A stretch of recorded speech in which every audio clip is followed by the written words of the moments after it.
Eventually, all bearings are going to need to be replaced. So here I'm going to go over a few of the basics to help choose the right bearing for you depending on the activity that you're going to be doing. Choosing the right bearing for you doesn't necessarily equate to getting the highest rating or the highest price bearing. A lot of times it comes down to two factors: your skating activity and the level of skater. The first thing I want to review with you is the actual type of bearing, being serviceable bearings versus sealed bearings. Now with a serviceable bearing, you have a removable shield on one side so that you can clean it and maintain it so they work just as good as they did coming out of the box. This is usually recommended for any speed skaters or marathon skaters that are going to be buying high-end bearings. Sealed bearings are just that. They're sealed.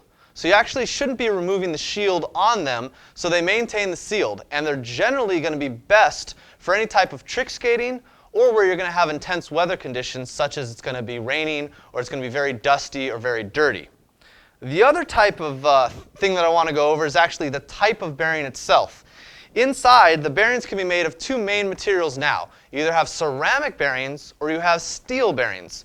The ceramic bearings, since they're going to be lighter weight, they're actually going to build less friction and hence spin more efficiently. With steel bearings, they're going to be more durable, so when you do build up dust and debris and water in there, they're going to work better than the ceramic ones are. Either way, if you get a serviceable bearing, it's definitely recommended that you clean them, regardless of what type of bearing's inside of it. Another factor that's going to influence your choice in bearing is going to be the bearing rating. Now, the most common rating system that's used is the ABEC scale, which generally runs from ABEC 3 to ABEC 9. I have some ABEC 5s, some 7s, and some 9s here. And many times as you go up in the scale, what's really happening is you're getting a more efficient bearing that has better durability and also spins much faster. Other manufacturers such as K2 and Twin Cam have ILQ bearing rating systems, and Rollerblade has SG. These are actually equivalent to the same number that you would get. So if you have an ILQ 5, it would be equivalent to an ABEC 5, or if you have an SG7, it would be equivalent to an ABEC 7. There is one really big different rating, which is going to be the Swiss rating. Now this is actually developed originally in Switzerland, but not all of these bearings are now made by the Swiss. The biggest thing is these are extremely efficient in the way that they spin and have a much higher durability tolerance. So these are actually recommended for anybody that's going to be doing cross-training, speed skating, or marathon skating.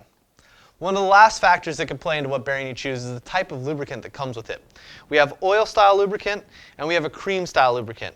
Biggest thing is that the oil style will actually break down faster than your cream.